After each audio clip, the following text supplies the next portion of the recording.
So we watched two movies, starting with 30 Days of Night and Krampus. 30 Days of Night is a vampire movie up in Alaska. Apparently there's like a solstice or eclipse thing going on there. For 30 days they're going to have darkness. Krampus is a Christmas horror movie about... What do you even call Krampus? I would just say he's like some sort of demonic entity. Just some kind of a horror demon that likes to give you, instead of coal, he gives you like a little bell with his name on it for Christmas if you've been bad. Whoa. So no one can drink. Yay! Is this town in Alaska is gonna have the sun's gonna be gone essentially for 30 days. So the vampires are essentially take over the town because there's no sun, so they can roam free. Josh Hartnett is the sheriff, and his wife is a deputy or something. She's like a firefighter or something. Something. She's a fire marshal. A fire marshal with a gun. Yeah. And they are estranged. They're married, but they're having marital problems. And she was supposed to leave town, but she doesn't make it in time because her car gets hit by the snow machine? Yes, Snowmobile? the snow machine dude.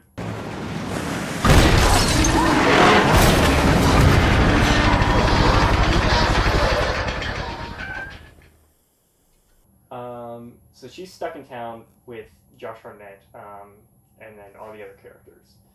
So it's all about them trying to survive, from the vampires. That's the general plot of the movie. So let's start with pros. What did we like about it? I really like the premise of like there's a place somewhere where the sun just, and this is an actual thing, but I don't think it lasts for 30 days. I think it lasts for like 7 to 8 days. No, it actually lasts a full month. A full month. There's some places where it lasts for months. Yeah. So these places are real, and like the idea that, hey, a vampire suddenly had the idea, hey, why don't we go to these places where there is no sunlight and just have ourselves a bloody feast? And like, why hasn't that been done yet? So it's kind of a like I don't know. It's just kind of like, why did nobody think of this until now? Kind of a plot, and I really like that. I like the way they did the vampires. They don't have like any like outwardly appearance changes other than their eyes, but their teeth aren't like the regular vampire teeth. They're like the tiny little, what do you want to call it? Like toothpicks, basically. Just a whole bunch of tiny little toothpicks. Yeah. Razor teeth. And some of them have nails, but some of them don't. Yeah, some of them don't. They almost look like sharks. Yes. They're very shark-like. They have their own language, which was interesting. Well,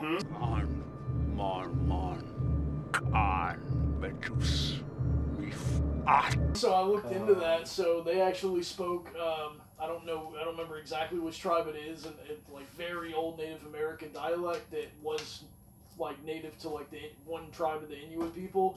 And I'm assuming the comic will go more into it, but I guess that they've been around so long that like they themselves may have been part of that tribe, why they speak that language. Yeah.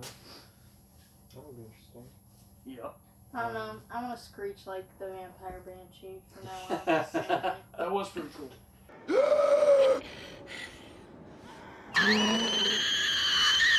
Yeah, the vampires are very interesting because they're very different from other vampires. We mentioned the Twilight vampires, which is funny because the director David Slade went on, the next film he made was Twilight, one of the Twilight movies. Exactly. So that's kind of funny. They're vampires. They can get shot and stabbed and stuff. Basically, they're not like the biblical vampires. Stakes to the heart, holy water, so forth and so on. The only thing that hurts them is sun. Very interesting, especially since we don't really know anything about the lore of them. They just kind of exist. That would be interesting to see more of that mythology. I think there was one point, but we may have missed it because we had subtitles turned off on accident.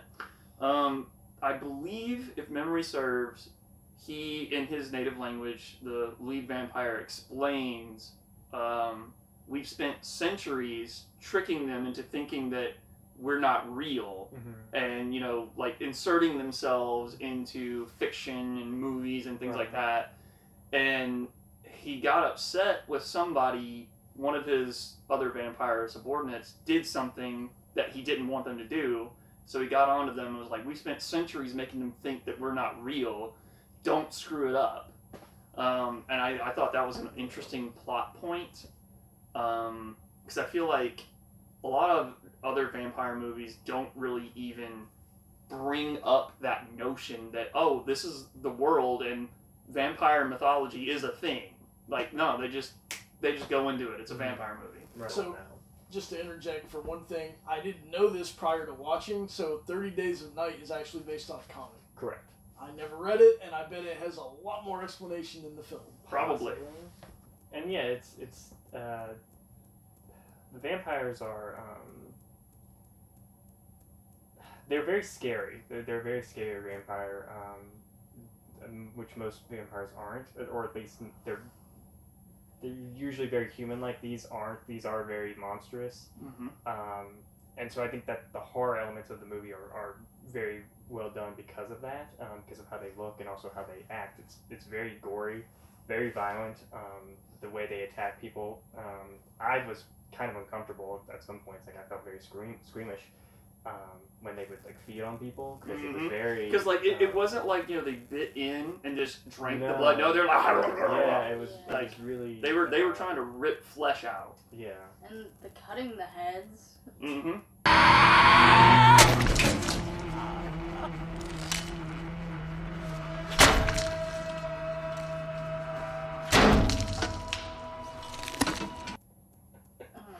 Well, there's that one scene also. It was I'm drawing a blank on his actual name. The guy who drove the snow truck. Anyway, but there's this one scene where like he just goes Rambo and he gets his shotgun and what did he have, a chainsaw or was it a machete? Chainsaw.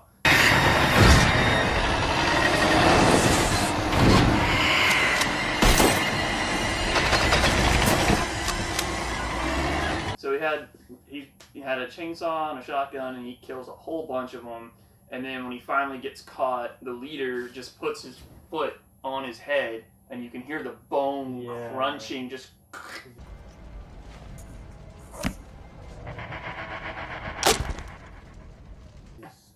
And like it doesn't go full like gore, like over the top, like his foot goes through his head. Kind of way. It you can see it kind of indent in, and then they're just like, okay, that's all. And I really like that because that's, in my opinion, a more realistic outcome of trying to crush a person's skull with your foot. Right. Well, another thing we should mention is that the vampires don't really have abilities. Like they're a little bit strong, a little bit faster, but that's about They're not it. like supernatural. No. I don't think they flew. No, they didn't. Yeah. They have the some of them have claws, but that's about it. So they're pretty good. It's a very interesting take on vampires, very unique take. I do like the Josh Hartnett character. I know like the stuff with him and his wife is, we don't know enough about it. At least I don't think they go into it. I don't think there's ever like a scene where They don't. they talk it out or anything. But I do like his character because he's like he's really no nonsense. Like he's family oriented. Like he loves his brother and his wife. He does love her, obviously. And he's got his grandmother there that he helps take care of. Right. She dies early on, so so it's really just him. But he also cares about all the other people in the town. And he's self-sacrificing. He puts himself in danger like in almost every single scene. And then of course at the end he sacrifices himself, which I do like. I think that's a good. It's a good thing for his character, but it's also like an interesting take of like the vampirism, because you don't really see that where it's like, I'm going to become a vampire to. Yeah. Also, the way he does it like by injecting himself. Yeah. Is And not he even mentions in the movie that if you're bitten, it takes longer, but if you inject the blood directly, you're going to transform faster. So that's what he does, so that he can go and fight the head vampire. Yeah, and basically. then of course he kills himself at the end because he can't live as a vampire, and he'll eventually turn evil like they did. So that's. I think it's interesting. I think it's interesting that. Like if you're in I think in the lore of this one, again, we're not going with the supernatural theme, we're going with the more realistic, what could actually happen theme. So it's kind of like a virus. Right. If it's a virus, what I find interesting is you get all the power-ups, like the strength and the stuff like that, first, before you get the mental changes. Right. I think that's interesting, and I think that is something you don't see that in most other vampire movies. It's usually the other way around. Yeah. So you kind of see the corruption with him at the end, but I also like at the end when he dies, because they go to the cliff to watch the sunrise, and at the beginning of the movie they mentioned like that's where they took everybody on their first date, and so that's where he goes with his wife, and I really like that because that's like a nice little semblance. Yeah, it rounds out their relationship, and I do like her character as well, even though I don't think we'd get enough time with her. I think you could do a lot more with her, like in a sequel. I know they did a sequel. They do have a sequel specifically with her, but because obviously, like I said, they don't go into it with really what their relationship is or what's wrong with it. So it is a little jarring at the end when they kind of get back together, because there's not really like, you don't really get the sense they have, other than the fact that they're in mortal danger. But I do like her character because she's also self-sacrificing, and like she's not useless. Like she does stuff, and she's not the damsel in distress. No. I did like their willingness to not only turn a very, very young little girl into a vampire. What was she, like 4 or 5? Probably something like that. I'm done playing with this one. You wanna play with me now? Not only their willingness to actually do that, but their willingness to show them killing her. I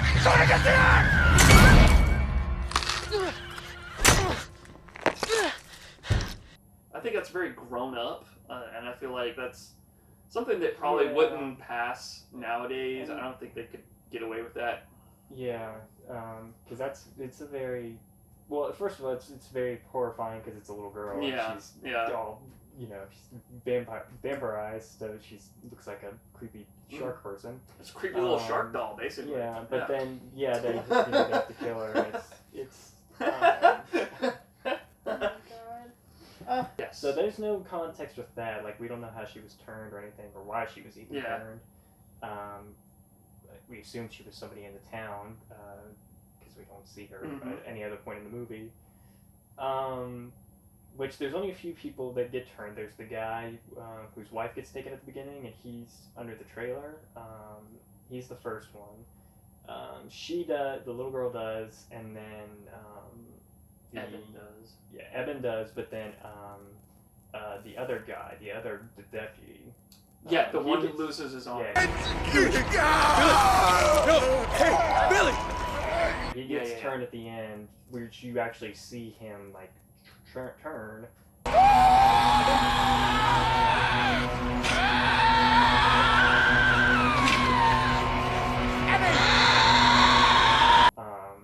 And then he dies, but and his character's kind of interesting because you don't really see him for much of the movie. You see him at the beginning and then at the end. But when we see him again, he's killed his wife and his kids. But he wasn't able to kill himself. Yeah. I didn't want them to die like the rest. I tried to shoot myself too. The fucking gun jammed. And so it's kind of sad, but also you're kind of like, did you do the right thing or did you not do the right thing? Well, that moment right there reminded me of The Mist, where like they're in the car and he decides to. He's got one bullet, I think, in the gun, and he kills his kid because he thinks that that's better than dying to whatever monster is out there. And then like just a few seconds later, the military shows up and saves everybody. If he'd have just waited a few seconds. Well, it's never.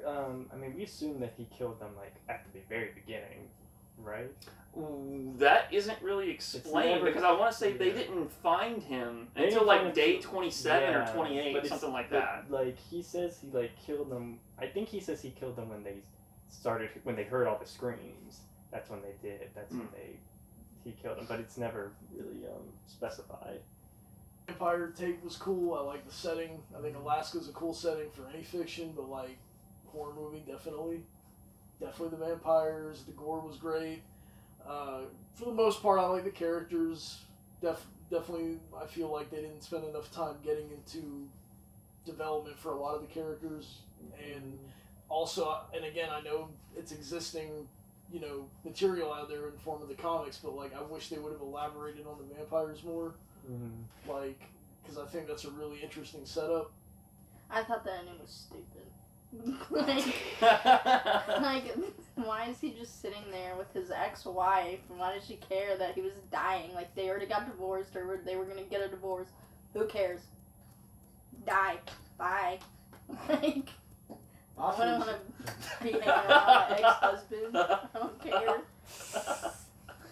The way they did the burning of the skin, though, at the end scene was good. That's all I gotta say. It looks like paper burning.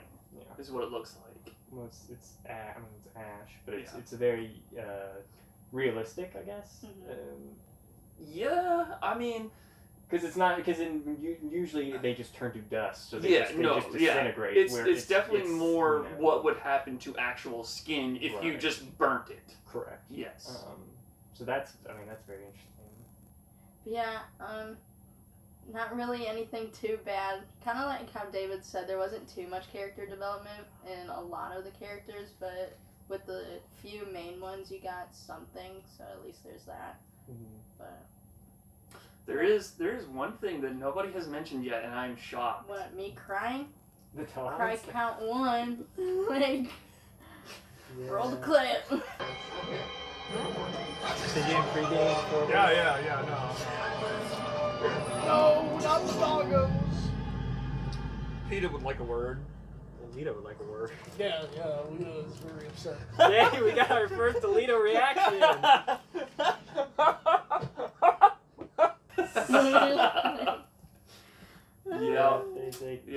We will be tracking Alita moments. They kill a bunch of dogs at the beginning, and it's pretty brutal. Honestly. Yeah, it was. I'm not gonna lie, it was kind of a jarring scene because it just cut to like they're cutting it with their fingernails, and I was just like, that's very graphic. I thought it was knives at first, to be honest, and then we got to the whole vampire thing. I was like, oh, great. And like, what's so crazy about it is like they did it for the sole purpose of denying them transport out of there, like for the mush dogs. So it's like, because otherwise, the dog's not gonna threaten them. They're a vampire. What's the dog gonna do? They're just like, nope, you can't leave. Yeah.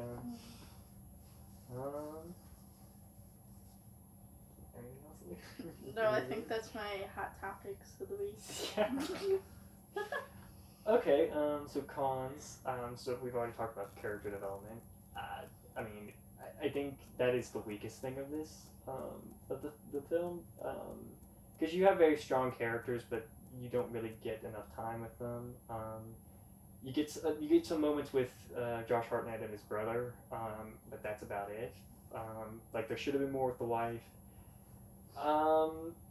Personally, I think it is a great concept. The concept of a town being perpetually in night, and the vampires taking over. I think it could have been executed a little bit better. I think that you could have. It's hard because they spend the most of the movie hiding, and the movie jumps around, over the course of the 30 days.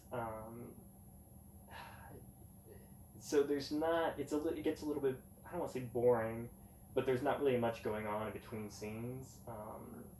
which is probably why they couldn't have that character development. Yeah. Because they're like hiding and they have to be quiet. Mm-hmm. So like you have all the other characters in the town, and you don't really know anything about them. There's the one guy who's got like the dad with Alzheimer's, but that's like, I mean, there's like the waitresses, and then there's the guy who runs the Utilidor, which we haven't talked about. He does that fun drinking game. If you watch this movie, take a shot every time they say the word Utilidor. Yes. About a vandalism problem at the Utilidor. There's a generator at the Utilidor. We go to the general store, we get supplies, and then we go to the Utilidor. But the Utilidor is too far without cover. Maybe they tried for the Utilidor. I'll meet you at the Utilidor. That actually, I really liked the very end where he like admits what happened to his family. Mm-hmm. I really like that. So at the very end, the guy who runs the Utilidor, at the beginning of the movie, they talk about how he's got all his family and stuff, and he's got pictures of his kids and his wife and everything. And he's like, yeah, when are you going to bring your family up? And he's like, oh, they might come up next time or something like that. Can't your wife bring you up a sweater or two? Bring the whole tribe up while she's at it? They'll come when they're ready, I guess. And it turns out they died a while ago, and he just hadn't told anybody. Right. And he was just letting everybody believe that, you know, they're just off someplace else. That photo's all I've got left of my family. Martha was taking the kids to visit her mom. They were hit by a drunk driver. We don't get any character development on the vampires. Like, No, none. no, they're just- And I'm actually, there is actually one thing that I forgot to mention about the vampires that I was unhappy with, is when like the queen vampire gets injured, she's not dead, just injured. He kills her. Yeah.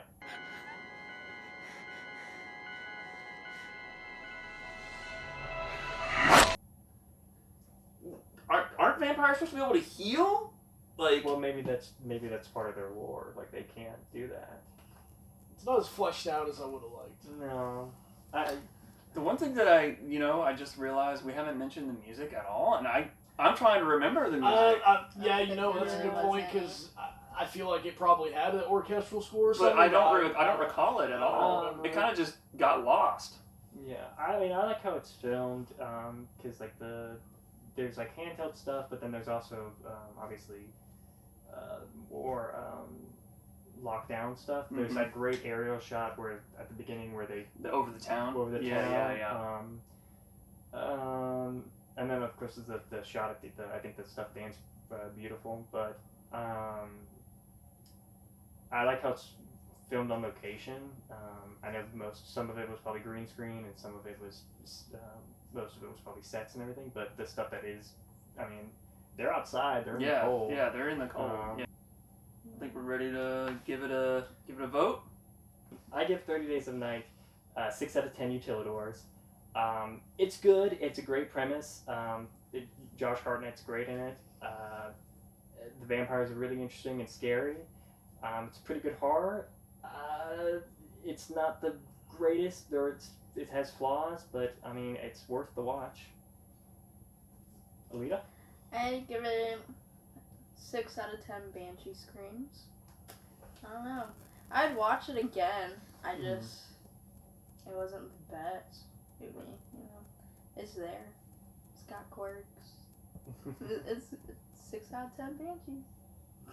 Alright. I really liked it. But my personal rating on this one is going to be based on the fact that I've seen a lot of other vampire movies that I like way more than this one. So comparing it to those ones, I'm going to have to give this one 6 dead sled dogs out of 10.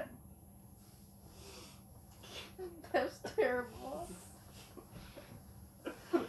Alright, I mean, I enjoyed it, but yeah, I think the lack of character development and just not going into the vampire lore, I think that's like the one thing that really stuck with me, like as a con.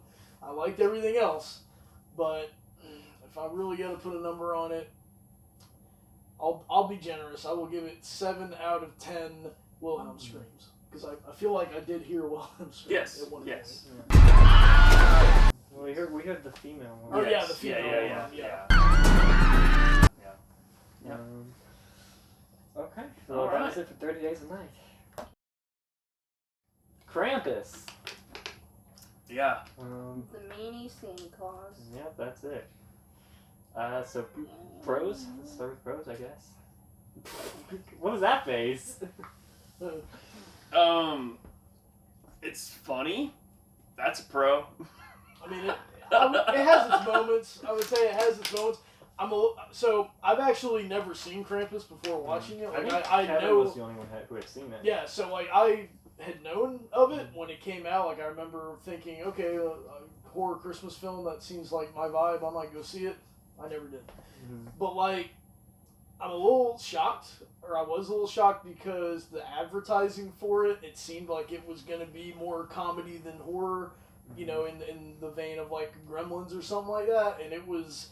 I don't know that I would say it was more horror than comedy, but it was like it wasn't trying. I feel like it wasn't trying that hard either, or it was kind of in the it's a middle. weird imbalance of the two. So it's worth noting that the director of that directed Trick or Treat. Really? Yes. I would have never guessed that. So that's the movie he did after Trick or Treat.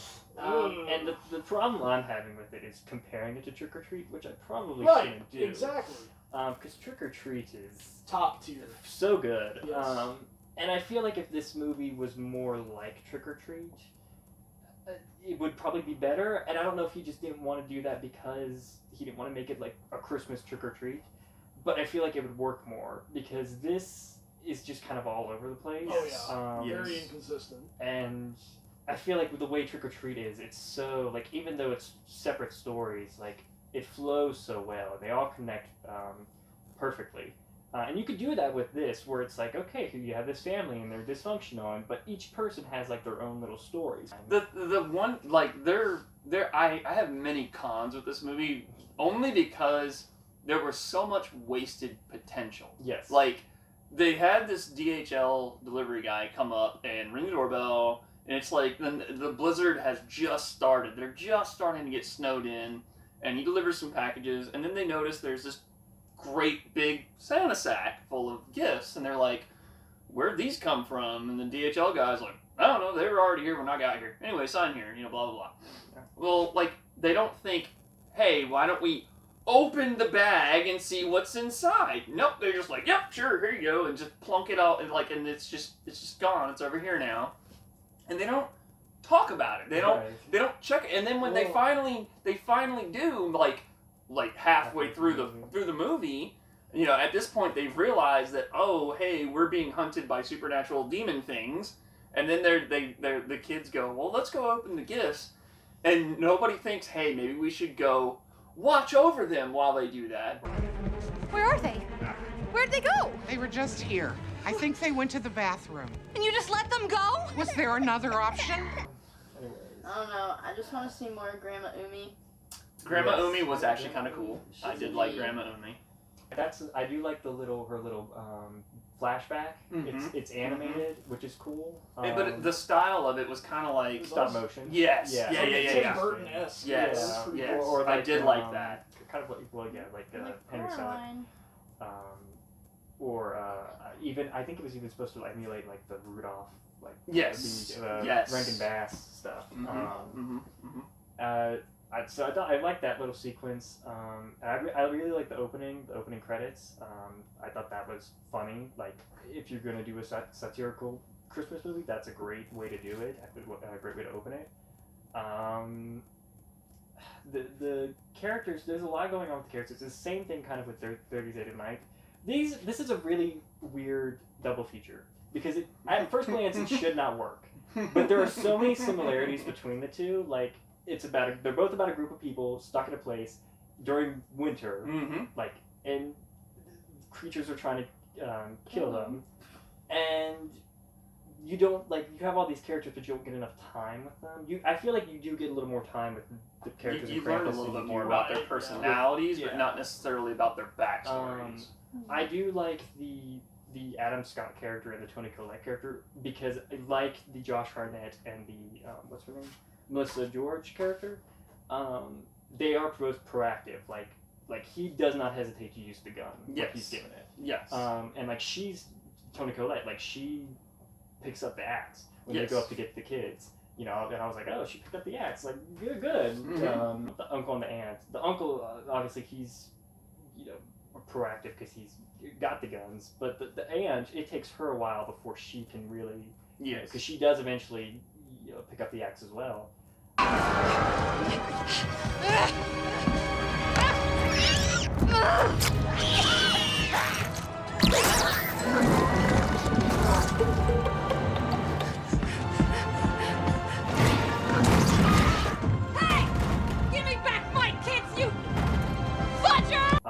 But it's way late into the movie, and the kids are there's really nothing there with them. They're just kind of there. They're your typical really, really stupid kids gonna go do something really, really stupid at every possible moment. The horror elements in this aren't. It's not scary. The only thing I thought was scary was the Jack in the Box.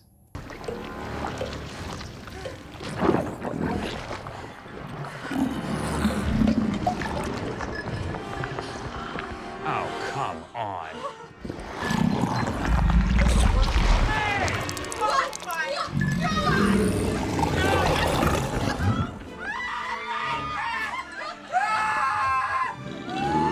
Yeah, but even that's not quite. I love the mouth.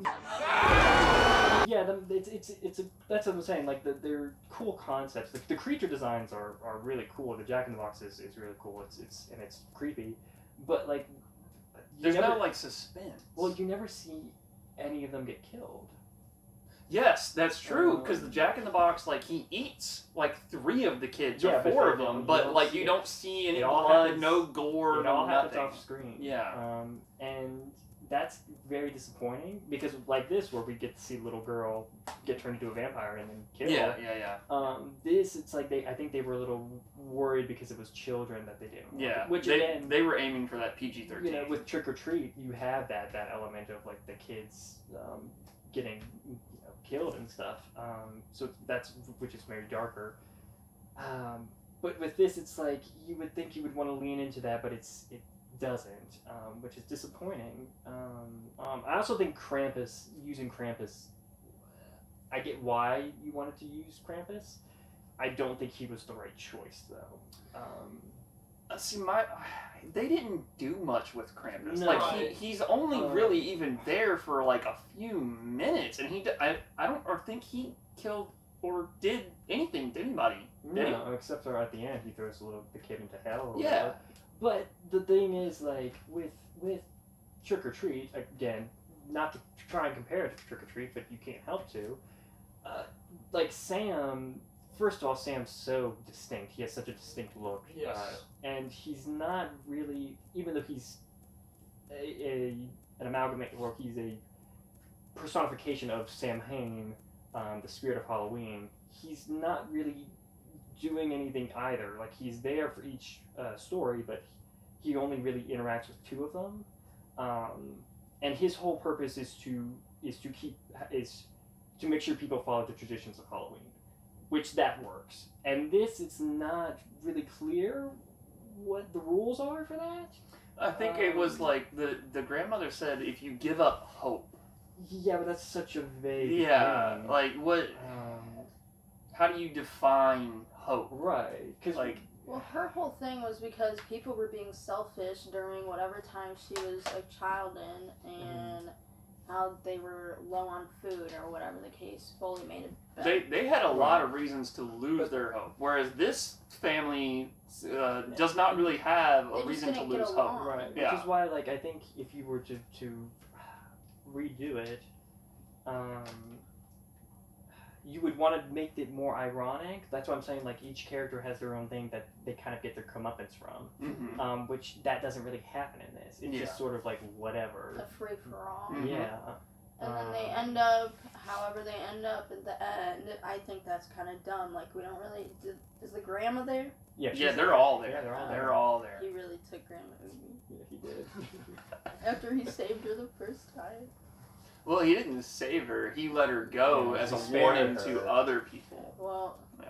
Save, spare, same difference. Yeah, because he was originally going to spare the little boy, but he said then the little boy came and, like, pissed him off. He was like, nope, okay, you go into the pit. Well, he says, he tells him, he's like, just give me my family back, which is what he essentially does. Oh, yeah, he grants his wish. Yeah, he grants his wish. A fucked up version of his wish. Yeah, it's kind of like a djinn, basically. Like, they'll grant you wishes, but they're gonna be... paw. Yeah, the monkey's paw. Yeah. I did want more background on, like, the elves that came in and kind of destroyed the house and was looking for the children and everything. Because, that's just kind of thrown in there. Like, I want to know if it's people that he took, and you know how he took the boy's family and they were in a snow globe, but what if that was just random other people that were elves? That also, but they didn't. They had like weird masks on, and you never get to see their face ever. So you don't know what they actually are. They call them dark elves, but like they have pointy ears, or do they just weird, messed up orc looking thing? Okay, what would you do if you saw the cutesy gingerbread cookies like I would eat trying them. to kill you? I would eat them. Well, the Just one eat them. the one kid that was nonverbal ate one, and he ended up dying.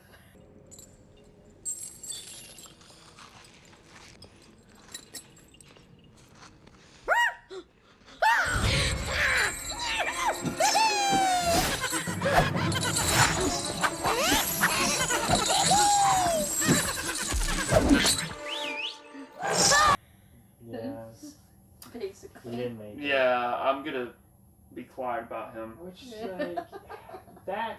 Well, like okay, the gingerbread man. There's only like 3 of them.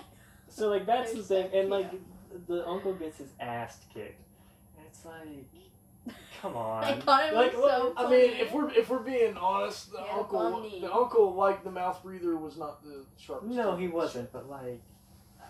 He was supposed to be more survivalist than the Yeah, other guys. That was it's like not- an office job, you know, instead of being like Right, but more like Boy Scout cozy. dude was the best out of all of them. Right. I don't know, like Krampus. I think I didn't know it was done by the Trick or Treat director. That's kind of shocking to me because that was so good. It's one of my favorite Halloween films ever. Like, another thing is like Trick or Treat cost $12 million to make. I looked this up. It cost $12 million to make. This cost $15 million. Well, Where did all that money go?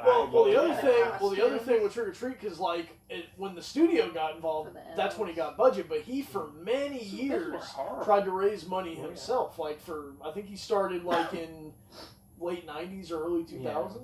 But even so, like I mean, you watch Trick or Treat, and it looks so good. Oh, And it I don't know does. if it's just because everything's like real, like they're filming on location. Because obviously a lot of this was green screen. And there's a lot more CGI in this, but it is, especially since it's not even 10 years apart.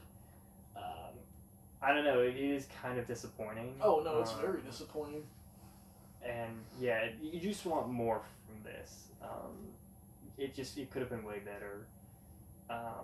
Again, I don't think they should have used Krampus. I think they could have just come up with another being, another entity, something that was a little more. Not necessarily vague, but something that had more rules to it. I think it would have been better if it was actually Santa, and if you like were on his naughty list, this is what happens. Yeah, that would be interesting. One thing I hated was the snow worm thing that would. Yeah, they suck never really people showed in. what that was. I think that was supposed to be Krampus. Oh. Or the Jack in the Box. It's one of those two. Or it's the sandworms from Beetlejuice or the sandworms from Dune. Because that's another thing. Like, Who knows? like the dad and the two moms, mom and aunt, they all get sucked under. Like again, Yeah, we don't see yeah, them we don't die, see them, yeah. and then everybody else gets sucked out the window. You know what it could be? You know how he's got that chain with the hook? Maybe that's the chain and the hook, and he's able to like burrow it around and Or grab them. maybe it's the elves. Those elves were terrible. It's also never explained like what happened to all the other people, like on the street.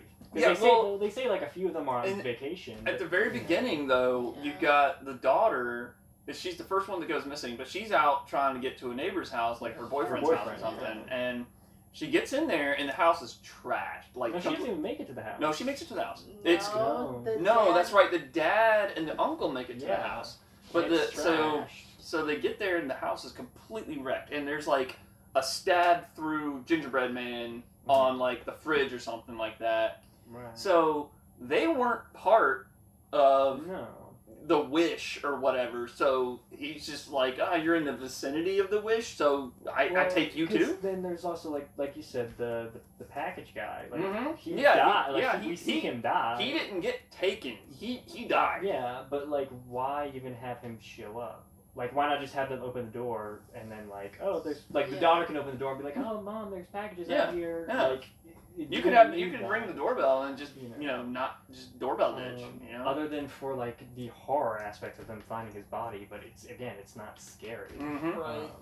It was just very inconsistent. Yes. Yeah, I think they try to make it more of a comedy. Like there's so many weird comedy. Like the dialogue's very. They try and make it funny. And the drunkard aunt. Yeah. Well, she's good when she She's starts my shooting favorite. everybody. She's my favorite. She takes care of business, you know?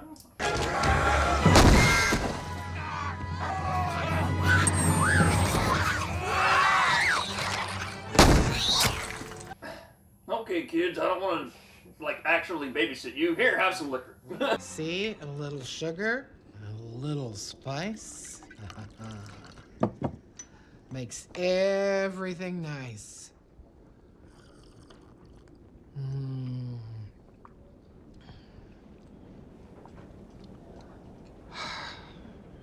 All right, but don't you rat me out.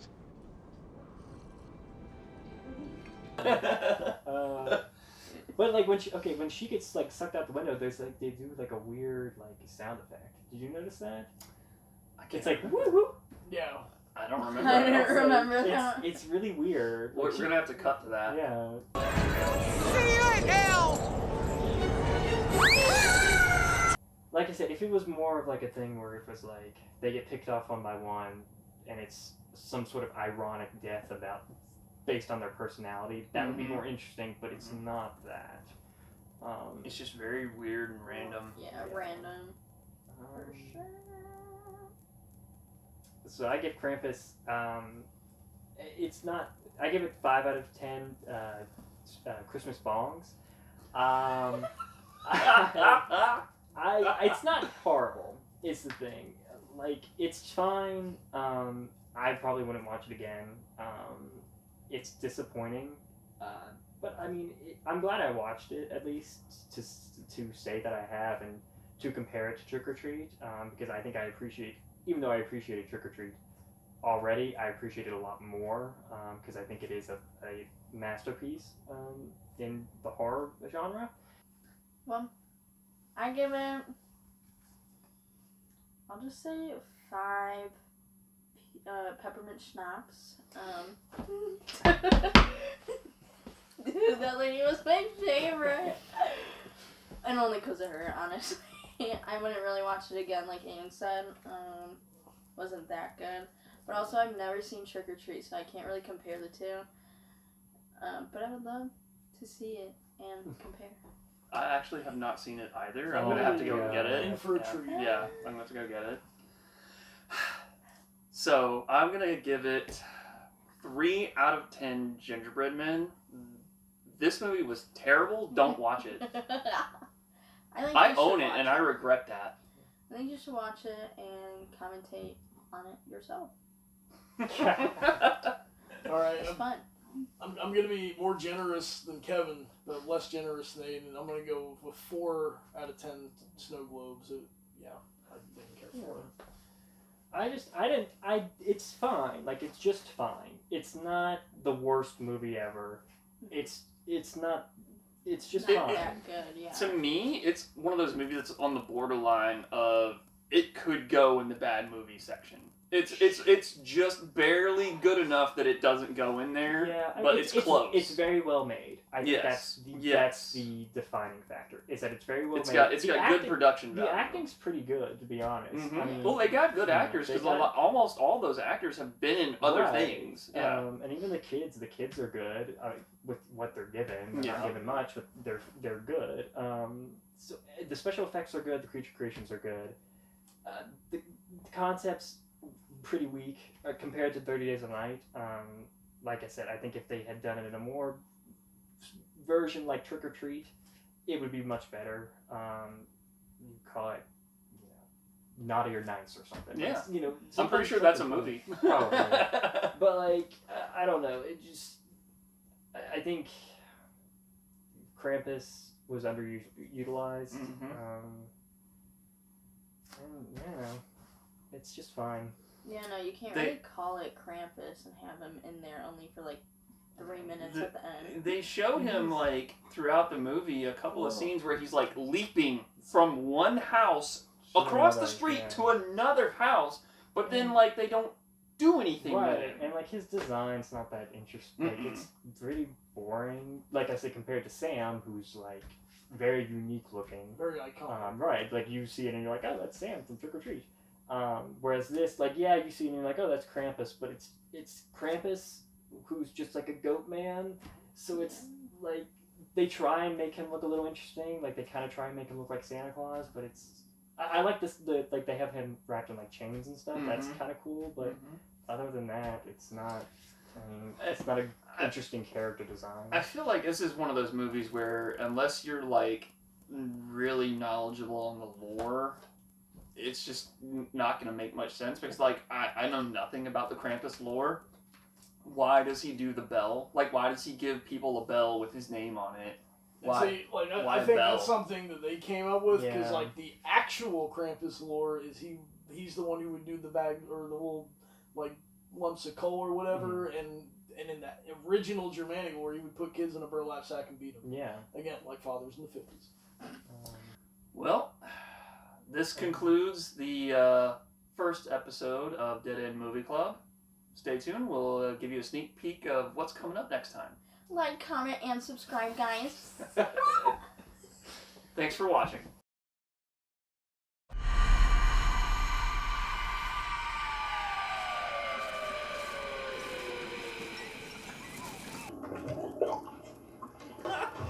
Oh man, it's all over him.